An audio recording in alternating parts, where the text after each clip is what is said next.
ওয়াকফ সম্পত্তির তথ্য উমিদ পোর্টালে আপলোড করার কাজ চলছে। আর এখন এই নিয়ে মসজিদ কমিটি থেকে মাদ্রাসা কর্তৃপক্ষ, মাজার শরীফ অর্থাৎ ধর্মীয় প্রতিষ্ঠানগুলির যারা কর্মকর্তা তারা সবাই ব্যস্ত আছেন। এখানে আজকে একটা বিষয় আলোচনা করব, এই যে ওয়াকফ সম্পত্তির তথ্য আপলোড করতে হচ্ছে উমিদ পোর্টালে, এই সমস্ত সম্পত্তির তথ্য আপলোড করা আর মোতা আলীর ভূমিকা ঠিক কতখানি, এই বিষয় নিয়েই প্রথমত যেটা আমাদের জানতে হবে যে মোতা আলী কাকে বলে। মোতা আলী এই শব্দটি আরবি শব্দ এবং আরবি ভাষা থেকেই মোতা আলী শব্দের উৎপত্তি হয়েছে। এখন মোতা আলী এর বাংলা মানে যদি সহজভাবে করা হয় তাহলে একজন সর্দার বা অভিভাবক বা পরিচালক।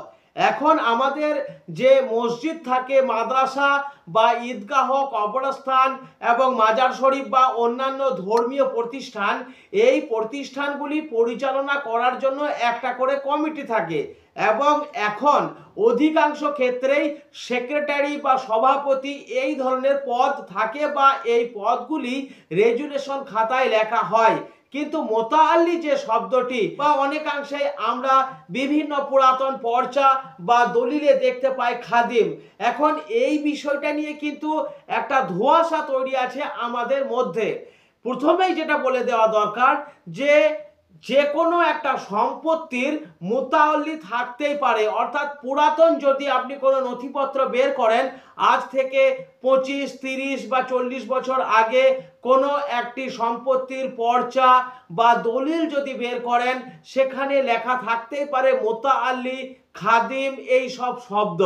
এবার মুতাআল্লি লেখা থাকলেই সেই সম্পত্তিটি ওয়াকফ দপ্তরে রেজিস্টার করা আছে বা নিবন্ধিত হয়ে আছে তার কোনো মানে নেই। এখন এটাকে বোঝানোর জন্য সহজভাবে যদি বলি, ধর্মীয় সম্পত্তি আছে মানেই মুতাআল্লি থাকবে, কিন্তু মুতাআল্লির নাম আছে মানেই যে সেটা ওয়াকফ বোর্ডে নিবন্ধিত হয়ে আছে এমন কোনো মানে নেই।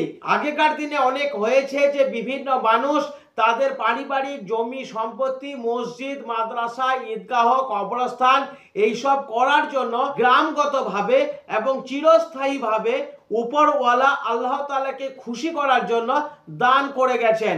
এবার সেই সম্পত্তি যখন কোনো একটি মসজিদ, মাদ্রাসা, ঈদগাহ, কবরস্থান, মাজার শরীফ যাই হোক না কেন, যে কোনো ধর্মীয় একটা উদ্দেশ্যের জন্যই দান করে গেছে, দেখা গেছে অনেক পর্চার ক্ষেত্রে মোতাআল্লি, মুতুল্লি বা খাদেম এই ধরনের শব্দ কিন্তু লেখা আছে। এবার এখন যেহেতু উমিদ পোর্টালে ওয়াকফ সম্পত্তির তথ্য আপলোড করতে হচ্ছে, এবার আপনি কোনো একটা পুরাতন নথি, আপনাদের মসজিদ হতে পারে, মাজার শরীফ বা যে কোনো একটা বিষয়, পীরস্থান, কবরস্থান বা ঈদগাহ, যে কোনো একটা নথি বের করলেন এবং সেখানে রায়ত বা মুতাআল্লি হিসাবে কোনো একজন ব্যক্তির নাম লেখা আছে এবং নামের আগে মুতাআল্লি, মুতুল্লি, মুতওয়ালি এই ধরনের শব্দ লেখা আছে বা খাদিম শব্দটি লেখা আছে, তার মানে এটা বিভ্রান্ত হয়ে যাবেন না যে সেই সম্পত্তিটি ওয়াকফ বোর্ডে নিবন্ধিত হয়ে আছে। এখন জমি জায়গা কেনা বেচার ক্ষেত্রে কিন্তু যখন রেজিস্ট্রি করা হয় আধার কার্ড, ফিঙ্গারপ্রিন্ট, ছবি অনেক কিছু নেওয়া হয়। আগে কিন্তু মৌখিকভাবেই কিন্তু দানপত্র বা ক্রয় বিক্রয় সবটাই হতো, এমনকি জমি জায়গার রেকর্ড সেটাও কিন্তু মৌখিকভাবে হতো। যখন মাঠ খসড়া হয়েছে অর্থাৎ মৌখিকভাবে লিপিবদ্ধ হয়েছে, রেকর্ড হয়েছে, তখন কোনো একজন ব্যক্তি কোনো মসজিদকে বা ঈদগাহকে একটা জায়গা দান করেছিলেন, তখন মৌখিকভাবে কিন্তু সেখানে রায়ত হিসাবে বা জমির মালিক হিসাবে সেখানে কিন্তু একজন ব্যক্তির নাম আছে, এটা ঠিক, আবার মোতাআল্লি কথাটাও কিন্তু লেখা আছে। এবার এখন আমাদের মধ্যে একটা বিভ্রান্তি তৈরি হয়েছে। আজ আমার কাছে একটা ডকুমেন্টস এসেছে, একজন পাঠিয়েছেন 35 বছর আগে তার দাদি অর্থাৎ তার বাবার মা একটা সম্পত্তি ধর্মীয় প্রতিষ্ঠানকে দান করেছিলেন এবং 35 বছর আগের যে পর্চা, পুরাতন পর্চা হাতে লেখা, সেখানে লেখা আছে মোতাআল্লি বলে এক ভদ্র মহিলার নাম। তিনি এখন ভাবছেন যে যেহেতু নামের আগে মোতাল্লি লেখা আছে, এখন এটা ওয়াকফ সম্পত্তি কিনা বা ওয়াকফ বোর্ডে এটা রেজিস্ট্রি করা আছে কিনা, নিবন্ধিত করা আছে কিনা সেও কিন্তু জানে না। এবং ওই যে নামের আগে মোতাল্লি শব্দটি লেখা আছে, ওই মোতাল্লি শব্দটিকে ধরেই কিন্তু সে ভেবে নিচ্ছে যেটা ওয়াকফ বোর্ডে নিবন্ধিত হয়ে আছে, কিন্তু তার কাছে ওয়াকফ বোর্ডের কোনো নথি নেই, এনরোলমেন্ট কেস নাম্বার নেই, বা ওয়াকফ বোর্ডে যেটা নিবন্ধিত হয়েছিল কোনো রকমের ডকুমেন্টস নেই। এবং প্রবীণ মানুষ, মুরব্বী মানুষ যারা আছেন তারাও কিন্তু এই বিষয়ে জানেন না। সুতরাং আজকে যে বিষয়টা নিয়ে এখন আলোচনা করছি, যে প্রত্যেক সম্পত্তির মোতাল্লি থাকতে পারে, মোতাল্লি থাকলেই বা মোতাল্লি নামটা থাকলেই সেই সম্পত্তি ওয়াকফ বোর্ডে নিবন্ধিত আছে এমন কোনো মানে নেই। এখন মৌখিকভাবেও মোতাল্লি তখন বলে দেওয়া হতো, সেই হিসাবেই কিন্তু কোনো একটা ধর্মীয় সম্পত্তির পর্চাতে বা রেকর্ডে মোতাল্লি কথাটি লেখা আছে বা বসানো আছে। এটা ঠিক যে তখন কোনো রেজুলেশন নেই বা কোনো পেপারস নেই, সেই মোতাল্লি যে রিক্রুট হয়েছিল তার এগেনস্টে ওয়াকফ বোর্ডেরও কোনো কাগজ পাওয়া যাবে না, যেগুলো মৌখিকভাবে গ্রামগতভাবে হয়েছিল, বা সেই জায়গাকে কেন্দ্র করে কোনো আইনি সমস্যা হয়ে থাকলেও কোর্টেরও কোনো কাগজ, কোর্ট থেকে কোনো রিক্রুটমেন্ট লেটার সেই মোতাল্লির নামে থাকবে না, থাকার কথা নয়। কেননা প্রথমেই যে বিষয়টা বুঝতে হবে আমাদের, যে একটা সম্পত্তি যেটা ধর্মীয় উদ্দেশ্যে দান করা হয়েছে এবং সেই সময় মৌখিকভাবেই কিন্তু মোতাল্লি শব্দটি লেখা আছে। এখন এখানে একটা জিনিস আমি মার্ক করব, যে হয়তো দেখা যাবে 15-20 বছর আগে একজন মাত্র 5 কাঠা জায়গা কোনো একটা মসজিদকে অথবা কবরস্থান করার জন্য অথবা মাদ্রাসা করার জন্য দান করেছিলেন, এবং সেই সময়কালের যা রেকর্ড, সেখানে সেই সম্পত্তির যে পর্চা, সেখানে মোতাল্লি হিসাবে একটা নাম লেখা আছে। সাপোজ আমি উদাহরণস্বরূপ বলছি আব্দুর রহিম। এখন দেখা গেল সেই মসজিদ কমিটি পরবর্তীকালে আরো অনেক জায়গা কিনেছে, জমি কিনেছে, বা সেই মসজিদকে অন্যান্য লোকে আরো জায়গা দান করেছে।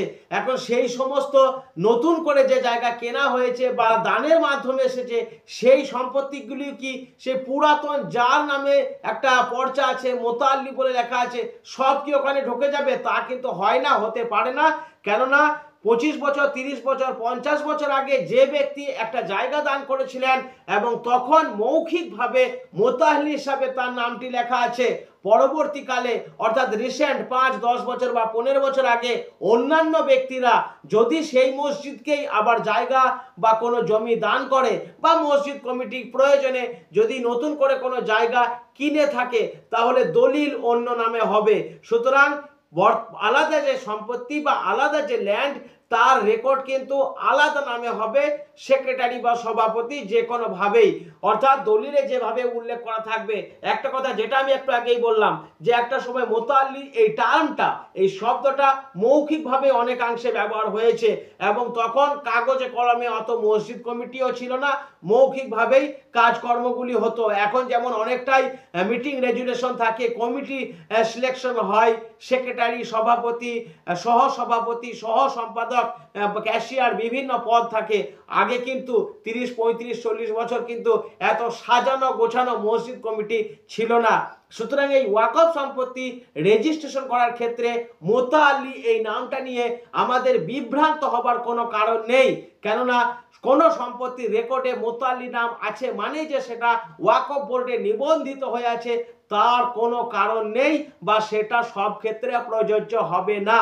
সেই সময় মোতাল্লি শব্দটি ব্যবহার হতো, এখন অনেকাংশেই সেক্রেটারি, সম্পাদক, সভাপতি এই ধরনের টার্ম বা শব্দগুলি ব্যবহার হয়।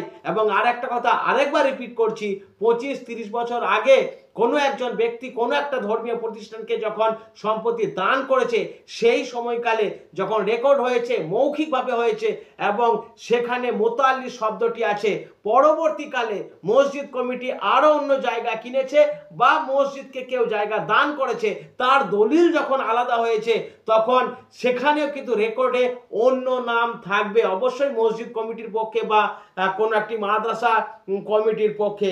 সেই মোতাল্লি কিন্তু সেই ব্যক্তি আর থাকবে না। এ প্রসঙ্গে আরো একটা কথা বলে দেওয়া দরকার, যে কোনো মৃত ব্যক্তি কিন্তু ওয়াকফ সম্পত্তি বা কোনো একটা মসজিদের মোতাআল্লি থাকতে পারে না।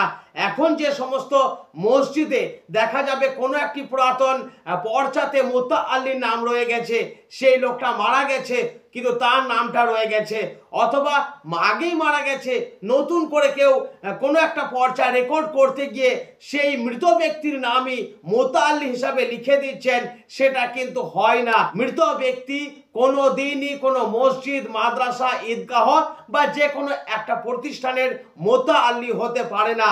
এটাও কিন্তু আমাদের জানা দরকার, কেননা অনেকাংশেই দেখা যাচ্ছে বা বেশ কিছু পর্চা আমরা পাই যে মৃত ব্যক্তির নাম মোতাআল্লি হিসাবে নতুন করে রেকর্ড করে দেওয়া হয়েছে। 5 বছর আগে যে লোকটি মারা গেছে তার নাম জাস্ট 6 মাস আগে মোতাআল্লি হিসাবে একটি পর্চায় তোলা হয়েছে। এটা কিন্তু ঠিক নয়, যারা করছেন এগুলো কিন্তু ভুল। আর এই প্রসঙ্গে যখন কোনো কাজ করব, নিশ্চয়ই আইনজ্ঞ যারা ব্যক্তি আছেন, বিশেষ করে আইনজীবী আছেন, তাদের সঙ্গেও পরামর্শ করে এই কাজ করা দরকার। আপাতত মসজিদ, মাদ্রাসা, ঈদগাহ সহ এই সমস্ত সম্পত্তির সুরক্ষার জন্য এই ভিডিওটি আশা করি সকলের উপকারে আসবে, তাই ভিডিওটি শেয়ার করবেন এবং কমেন্ট করে জানাবেন আপনার মূল্যবান মতামত। আর আমাদের চ্যানেলটি যদি সাবস্ক্রাইব করা না থাকে সাবস্ক্রাইব করবেন, এই অনুরোধটুকু রাখছি। আসসালামু আলাইকুম।